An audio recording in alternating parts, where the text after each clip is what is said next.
ఏంటల్లి ఇవాళ women's day మర్చిపోయావా? గుర్తులేదమ్మా. పర్వాలేదు అక్క, మేము గిఫ్ట్ చేసాము. ఆ గిఫ్ట్ నువ్వు చూడాలి. అక్క ఊరేది కదా, మరి అక్క తరఫున నేను ఇస్తున్నాను. ఓపెన్ చేయి. వావ్, బాగా చేసింది. ఇంగ్లీష్లో రాసారు, నాకు ఆరుగా తల్లి. పర్లేదు, నేను చదవగలను. చదువు ఏంటి? Happy women's day. Being a woman is a superprise and I still do not know. I know you always such grand happy Women's Day to all is super great in my life. Thank you అక్క తరపున. Thank you. అమ్మ మర్చిపోయా, నా gift ఏది? ఇదిగో నా gift.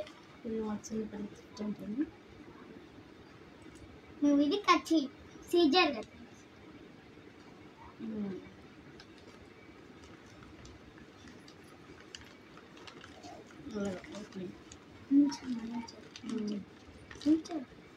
చూడండి, నచ్చింది. చెప్పండి. హ్యాపీ ఉమెన్స్ డే అందరికి. థ్యాంక్ యూ అందరికి కూడా నేను చెప్తున్నాను. Same to you. Hi. Bye. Like చేయండి, షేర్ చేయండి.